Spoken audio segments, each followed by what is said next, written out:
O'n i am fod yn ferthyr mewn un ffordd, o'n i'n meddwl y bydde marwolaeth yn yr achos yma yn gwneud mwy o les na lle mywyd i wneud.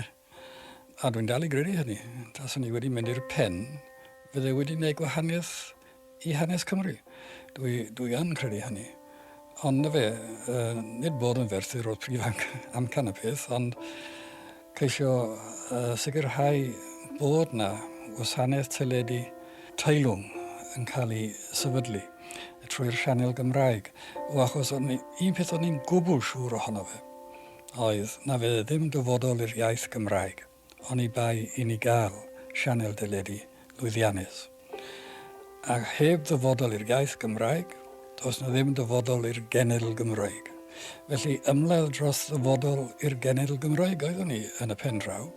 Mae'r blaid wedi bod yn brwydro dros y cyfryngau cyhoeddus yma yng Nghymru o'i dechreuad hi. Y frwydr gyntaf genedlaethol ymladdodd y blaid oedd dros wasanaeth Radio Cymraeg i Gymru. Fe ffurfiwyd y BBC ym 1922. Ym 1927, yr unig Gymraeg oedd i gael ar yr awyr oedd hanner awr yr wythnos oedd yn cael ei ddarlledu o ddilyn, o Dublin, gan Radio Arian. A bu oedd y blaid ac eraill, wrth gwrs, yn brwydro dros gael wasanaeth Cymraeg. Fe lwyddwyd i gael peth erbyn y rhyfel. Yn dechrau'r rhyfel, fe ddilewyd y cyfan. Ond wedyn, fe lwyddwyd i gael 20 munud y dydd. 10 munud yn y bore, am 10 munud i 9 a 10 munud yn yr chwyr. Dyna oedd gyda ni yn ystod y rhyfel. O'n i'n brwydro o hynny mlaen dros gael corfforaeth radio i Gymru. A fi o'n i'n brwydro mewn llawer o ffyrdd ac o'n i'n gwneud defnydd enghraifft o lys y brifysgol. A fe ges i gynigion trwy'r llys sawl gwaith ynglyn â hyn. Bues i ger bron y comisiynau mawr, Comisiwn Beveridge, Comisiwn Pyrrh Cymru, am sbel o amser.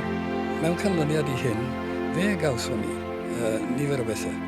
Fe gawson ni yn y pen draw rhyw fath o safle ffederal i Gymru. Fe gawson ni gyngor darlledu Cymraeg oedd yn ngofal rhaglenni radio yng Nghymru. Ac wedyn ngofal rhaglenni teledu hefyd.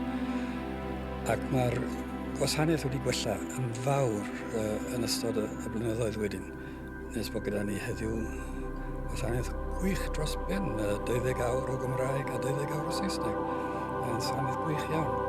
Ond y blaid fi'n ymladd dros hynny trwy'r blynyddoedd. Ni wedi ymladd hefyd wrth dros dyledu o dechreuad. Ac yn y pamffledyn a gyhoeddwyd o'r ddarlith a roddais i yn ystod Eisteddfod Llandybie.